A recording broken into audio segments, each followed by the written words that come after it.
Shalom, saudara yang dikasihi Tuhan Yesus Kristus. Kembali berjumpa di dalam program Bible Study CK7. Hari ini kita akan melanjutkan pembelajaran kita yang kita ambil dari Kejadian pasal 49, di mana sebelum berakhirnya kitab Kejadian, Yakub sebagai bapak patriark Israel memberikan berkat untuk anak-anaknya.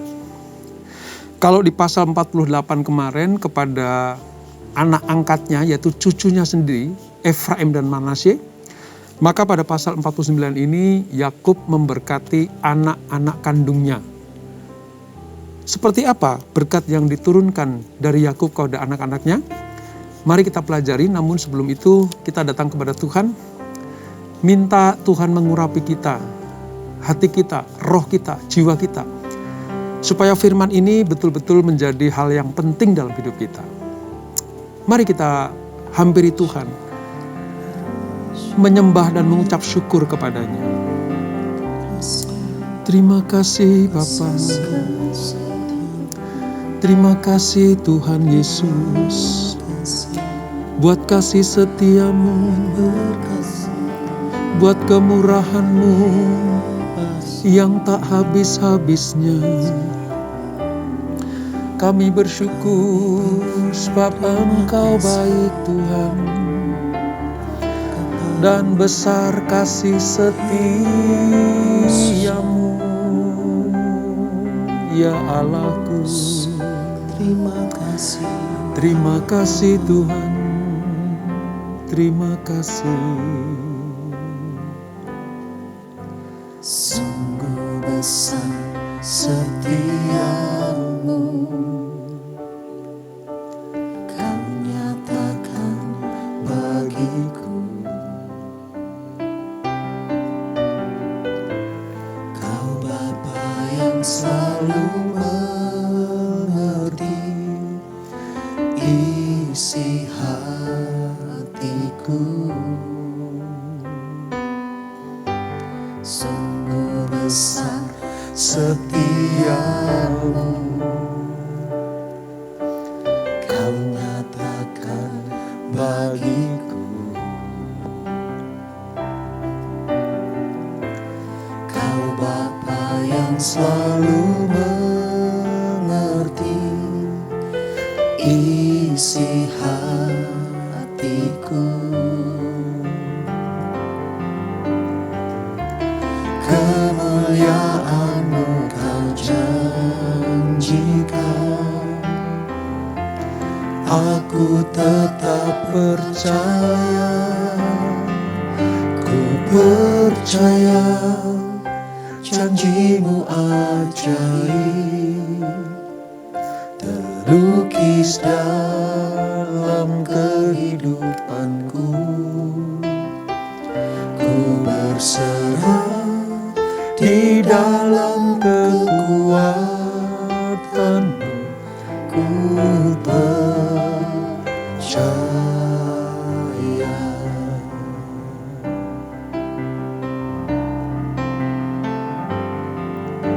Sungguh besar setiamu, Kau nyatakan bagiku. Kau Bapa yang selalu mengerti isi hatiku. Kemuliaan-Mu Kau janjikan, aku tetap percaya. Kau percaya janji-Mu ajaib, terukir dalam kehidupanku. Ku berserah di dalam kekuatan-Mu, hanya Kau segalanya bagiku. Ku percaya janji-Mu ajaib terukir dalam kehidupanku. Ku berserah di dalam kekuatan-Mu, ku percaya.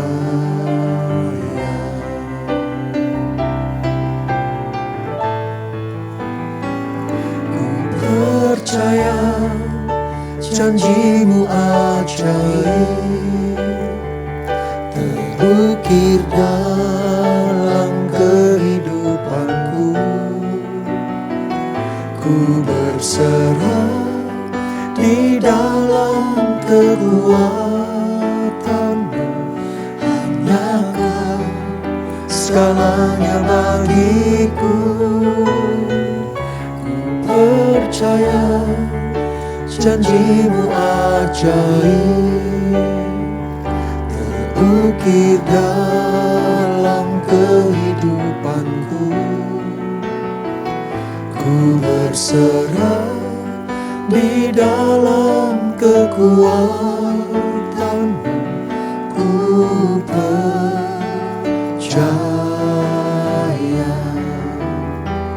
Ku berserah di dalam kekuatan-Mu, ku percaya.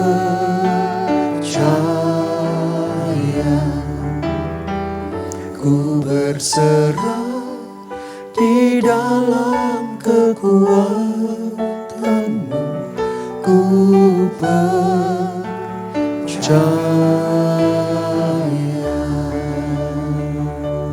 Haleluya, haleluya Yesusku. Kaulah kekuatanku, Kaulah jaminan hidupku, sebab Kau yang menepati janji-janji-Mu, dan kami pegang itu Tuhan. Terima kasih Bapa, terima kasih Yesus. Engkau sungguh Allah yang baik. Kiralaraba shekeralaraba yaralaraba. Setiap janji-Mu Tuhan ku simpan dalam lubuk hatiku.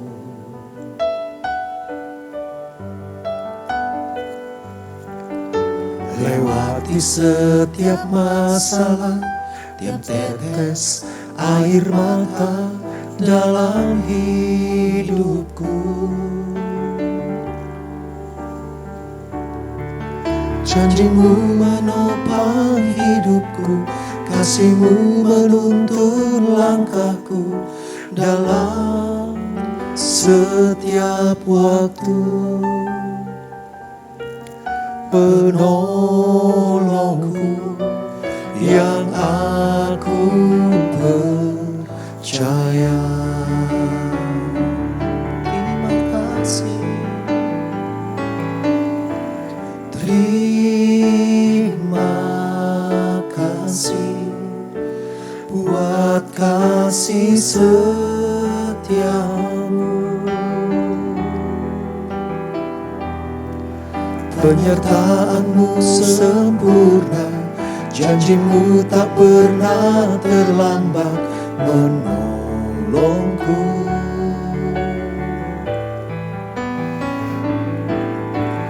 Terima kasih, ku berterima kasih buat kasih setiamu di sepanjang hidupku. Amin, amin Tuhan. Setiap janji-Mu Tuhan ku simpan dalam lubuk hatiku.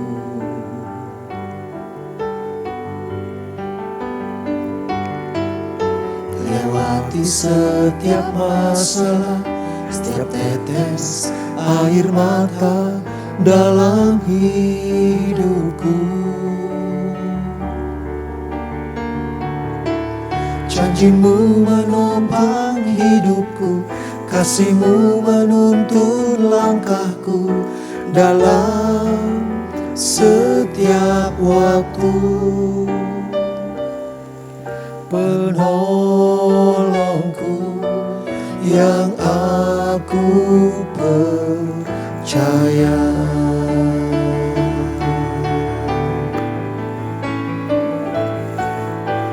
Terima kasih buat kasih setia-Mu,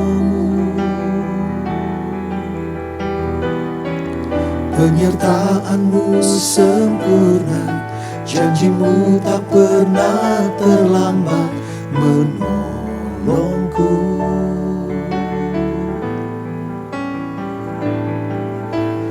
Terima kasih, ku berterima kasih buat kasih setia-Mu di sepanjang hidupku.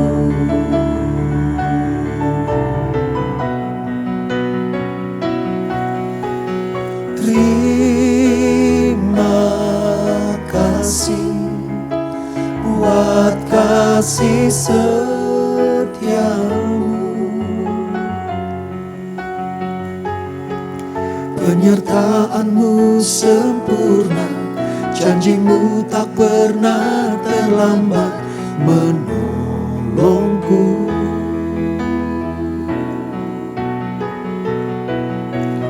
Terima kasih, ku berterima kasih buat kasih setia-Mu di sepanjang hidupku.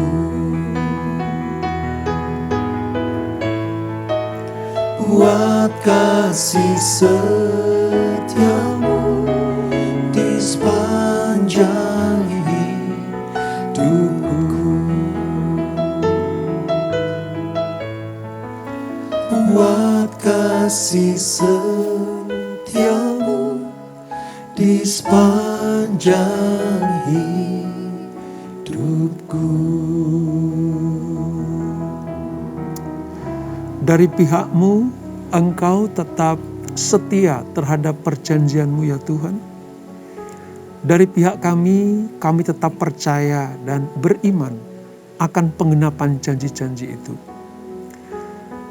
Kalau kami sepakat dengan Tuhan, maka apa yang Kau janjikan pasti Kau genapi dalam hidup kami. Terima kasih Bapak. Terima kasih untuk urapan-Mu, terima kasih untuk jamahan-Mu. Dan sebentar kami akan belajar firman Tuhan. Roh Kudus terangi hati kami, supaya kami mengerti sejelas-jelasnya firman Allah yang kami pelajari ini. Terima kasih Bapak. Dalam nama Yesus, mari yang siap belajar firman Tuhan, sama-sama kita katakan amin. Kita akan membuka Alkitab kita, Kejadian pasal 49, saudara. Ini 2 pasal terakhir dari kitab Kejadian, di mana hari ini kita akan mengerti bagaimana Yakub memberikan perkataan dan doa terakhir kepada anak-anaknya. Kepada Efraim dan Manasye sudah, sekarang kepada anak-anak yang lain yang nanti akan mendapatkan berkat warisan atas perjanjian Allah kepada Abraham, kepada Ishak dan kepada Yakub yang hari ini kita pelajari. Mari kita baca, saya akan baca di Kejadian 49 ini ayat 1 sampai dengan ayat yang kedua dulu saudara. Demikian firman Tuhan. Kemudian Yakub memanggil anak-anaknya dan berkata, "Datanglah berkumpul, supaya ku beritahukan kepadamu apa yang akan kamu alami di kemudian hari." Ayat 2. "Berhimpunlah kamu dan dengarlah, ya anak-anak Yakub, dengarlah kepada Israel ayahmu." Nah, di dalam persiapan Yakub akan menyelesaikan kehidupannya di dunia sebelum dia meninggal, saudara, dia harus memberikan sebuah perkataan terakhir. Dan ini menjadi kebiasaan bagi orang-orang dahulu, dan mungkin juga sampai sekarang masih, di mana orang tua atau sesepuh, ya, orang yang dituakan kalau mau meninggal biasanya meninggalkan perkataan-perkataan terakhir, kecuali kalau sakit keras, ya saudara. Nah, ini pula yang dilakukan oleh Yakub sebelum dia meninggal. Dia minta anak-anaknya berkumpul karena dia akan memberikan wejangan perpisahan kepada putra-putra Yakub. Ya. Di sini Yakub tampil sebagai nabi yang luar biasa, yang berbicara dalam bahasa inspirasi yang puitis. Saya tidak akan bacakan semuanya, tetapi kalau saudara nanti baca sendiri dari ayat 3 sampai nanti dengan ayat yang ke-28, itu dia menyebutkan nama anaknya satu persatu, dimulai dari Ruben yang sulung. Bahasanya sangat puitis dan bermakna tinggi, lalu sangat inspiratif. Dia memanggil setiap putranya bergiliran di tepi tempat pembaringannya untuk mendengarkan kata-kata berkat, teguran, termasuk kutukan. Apa yang diucapkan Yakub nanti itu terdiri dari 3 hal penting, saudara. Yang pertama berkat. Selain berkat ada teguran. Dan selain berkat dan teguran ada kutukan. Kata-kata Yakub ini merupakan sebuah nubuatan yang berdasarkan pemahaman sang ayah akan sifat anak-anaknya. Jadi Yakub mengenal sungguh anak-anaknya. Karena pemahaman akan sifat anak-anaknya itulah maka yang keluar dari mulut Yakub, keluar dari hati Yakub sesuai dengan pemahamannya.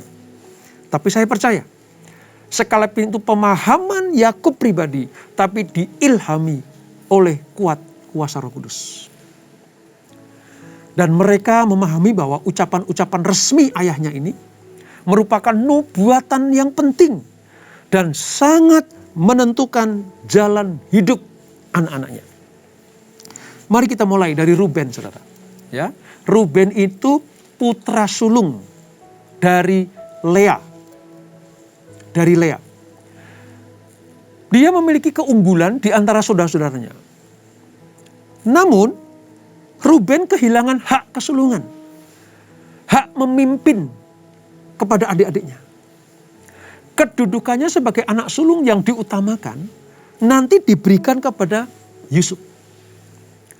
Kehormatan sebagai imam dialihkan kepada anak-anak Lewi. Jadi hak kesulungan kepada Yusuf karena Ruben melakukan hal-hal yang tidak berkenan. Ya. Lalu hak keimaman, pemimpin rohani bagi adik-adiknya berubah ke Lewi nanti. Dan hak untuk memimpin suku-suku Israel sebagai raja itu diberikan kepada Yehuda. Yang harusnya 3 hak ini menjadi milik Ruben. Kenapa saudara? Ruben kehilangan 3 hak itu. Karena dosanya yang memalukan. Dia bersetubuh dengan Bilha, gundik ayahnya. Maka kehilangan 3 hak itu. Ya, hak kesulungan, hak keimaman, dan hak sebagai raja. Masing-masing turun ke Yusuf, turun ke Lewi, dan turun ke Yehuda. Itu diucapkan Yakub kepada Ruben, anak sulungnya. Lalu yang kedua, Simeon dan Lewi. Ini dua orang disebutkan bersama-sama di ayat 5 sampai dengan ayat yang ke-7. Disebutkan di dalam ayat itu dikatakan bahwa aku akan membagikan mereka di antara anak-anak Yakub dan menyerahkan mereka di antara anak-anak Israel. Simeon dan Lewi itu adalah putra kedua dan ketiga Yakub dari Lea. Jadi ini adik kandung dari Ruben. Dua bersaudara yang senangnya itu tentang kekerasan. Yakub tidak dapat melupakan kekejaman mereka ketika mereka membantai penduduk Sikem. Tentang pemerkosaan adiknya perempuan Dina itu oleh orang-orang Sikem. Maka keluarlah kutukan, ini kutukan saudara, di ayat 7b itu. Aku akan membagikan mereka di antara anak-anak Yakub dan menyerahkan mereka di antara anak-anak Israel. Sebab nanti mereka pada perjalanan kehidupan mereka nanti, dua-duanya ini saudara, tidak akan memiliki wilayah yang menjadi milik mereka sendiri. Tapi akan tersebar di antara suku-suku lainnya.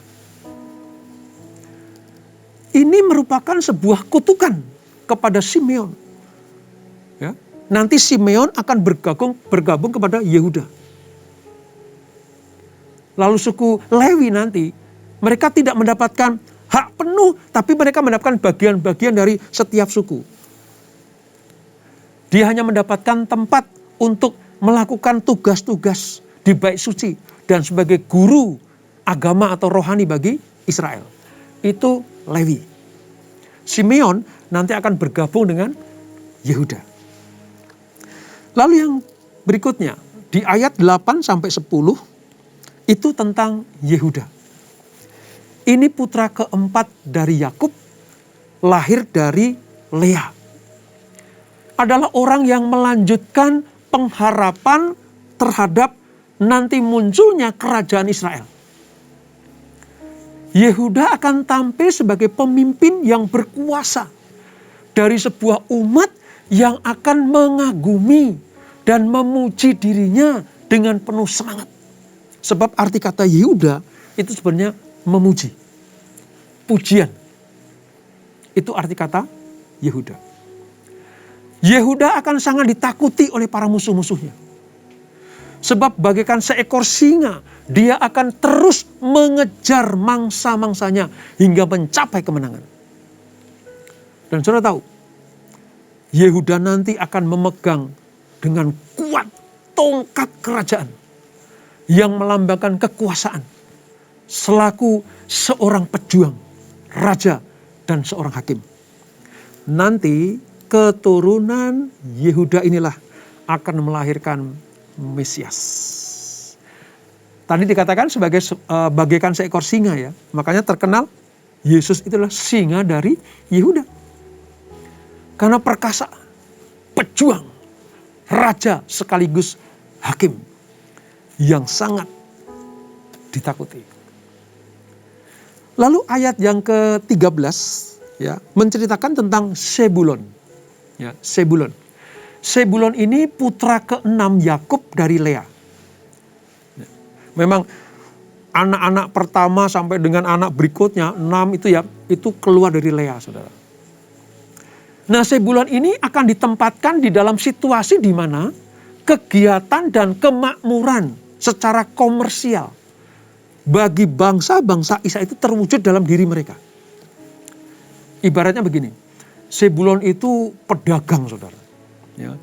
Untuk masalah-masalah bisnis, ekonomi itu jagonya. Dari suku-suku Israel yang paling menonjol itu adalah Sebulon.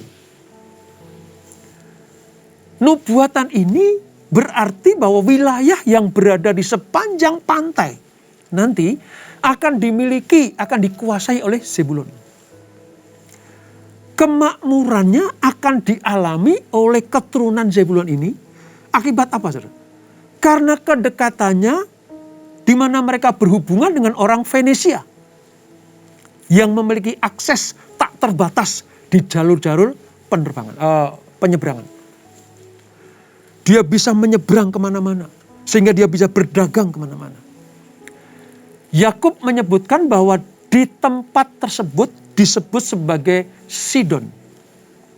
Sidon. Ya. Nah, dia sangat ahli di dalam apa saudara? Ekonomi, berdagang. Ini Zebulon. Di dalam nyanyian Deborah di Hakim-Hakim, kitab Hakim, khususnya pasal yang kelima saudara. Suku Zebulon ini memperoleh pujian hangat dari Deborah. Karena apa? Karena dia berani melawan Sisera dan pasukannya. Ya, diceritakan Zebulon meninggalkan kegiatan perdagangannya terlebih dahulu karena Israel diserang oleh Sisera. Nah, Zebulon ikut serta. Jadi selain berdagang, dia juga peduli kepada suku-suku yang lain. Itu Zebulon. Di ayat yang ke-14 sampai 15 menceritakan tentang Isakar. Isakar ini anak kelima dari Yakub dan Lea. Dikemukakan bahwa Isakar ini sebagai orang yang kuat. Yang mengasihi. Sekalipun kuat tapi orangnya itu tenang. Dan damai. Tenang dan damai. Kan ada orang yang kuat tapi berangasan. Gak sabaran gitu ya saudara. Tetapi Isakar indah. Dia orangnya tenang. Ya, makanya jarang sekali kelihatan ya. Dia bergejolak dengan situasi anak-anak Yakub. Dia tidak kelihatan. Dia kuat namun tenang, penuh damai. Ia bak seekor hewan beban yang berkekuatan besar. Tunduk kepada kuk. Ya, tunduk kepada kuk walaupun itu menyakitkan, tapi dia tidak pernah mengeluh. Ya. Dia tidak bisa beristirahat sejenak lewat kuk itu. Ya. Namun dipikulnya dengan santai dan nyaman. Dengan demikian, Yakub menubuatkan bahwa suku Isakar ini akan tunduk kepada bangsa-bangsa di Kanaan. Punya kekuatan, tetapi dia ya yang penting aman lah. Yang penting win-win solution lah. Nggak bertengkar lah gitu. Makanya sangat mudah sekali nih tunduk kepada bangsa-bangsa di Kanaan. Suku ini tidak melawan ketika diserang. Tetapi akan dengan sukarela tunduk untuk mengabdi menjadi budak bangsa-bangsa negeri itu. Itu dinubuatkan oleh ayahnya. Mereka memilih dipermalukan dan diperbudak daripada melawan dengan berani. Ini Isakar. Orangnya diem, anteng gitu saudara ya. Tapi kalau diajak mau berperang gitu, udahlah damai aja lah gitu. Ini ciri-ciri orang suku Isakar. Lalu ayat 16 sampai dengan ayat 18 menceritakan tentang siapa? Tentang suku Dan. Ya. Suku Dan. Dan ini adalah putra pertama dari Bilha. Bilha. Ini bukan istri sah tapi ini budak. Ya, budak. Akan menjadi pembela yang kuat. Suku Dan itu akan menjadi pembela yang kuat bagi bangsanya. Di dalam memperjuangkan untuk mencapai perebutan tanah-tanah yang dijanjikan Tuhan. Suku itu kecil, suku ini kecil, suku Dan itu kecil. Tetapi mereka akan ditakuti oleh bangsa-bangsa yang berusaha untuk menjajah. Yakub menyebut suku Dan ini sebagai ular di jalan. Ayat 17 tuh.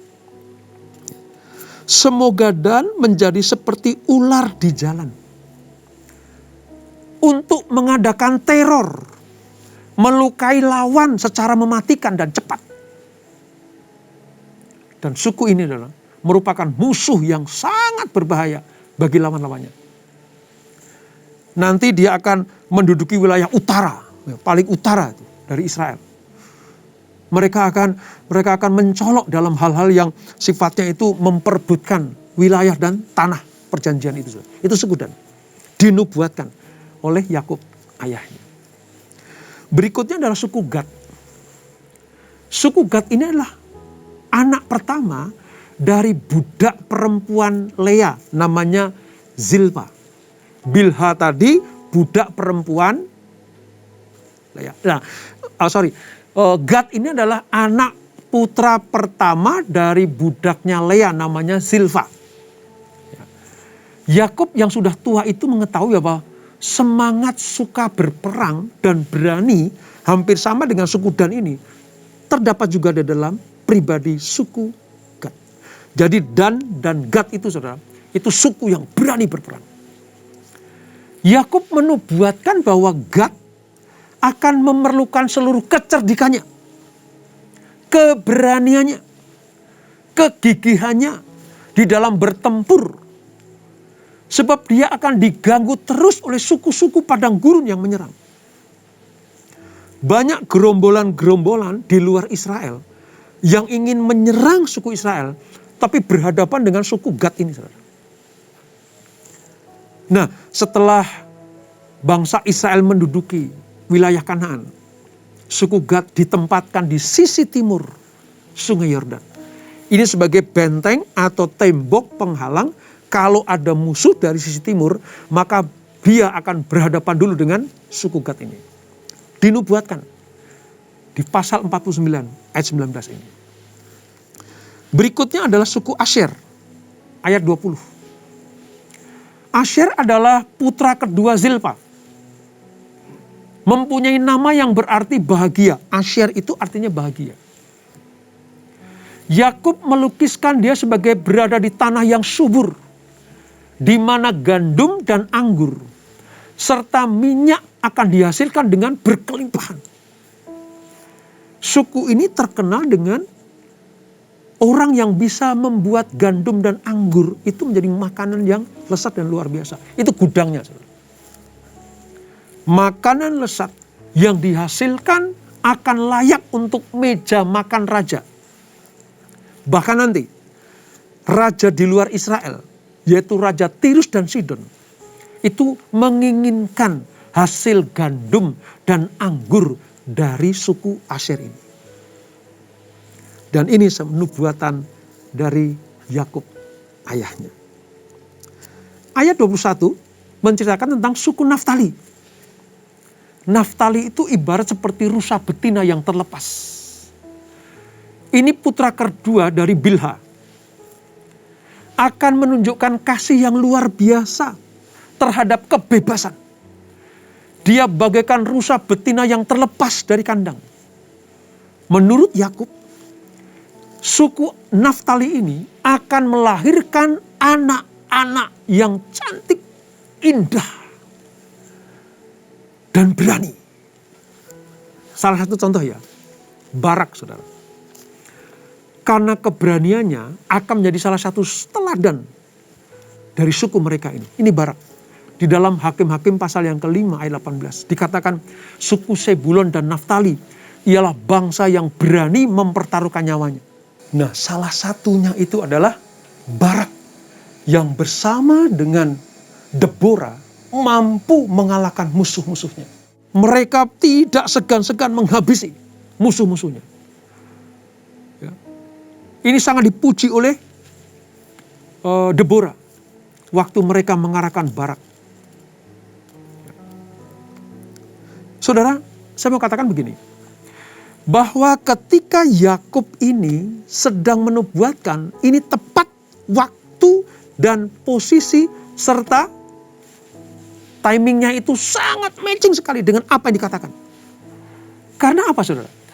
Karena perkataan Yakub ini adalah perkataan dari Tuhan sendiri.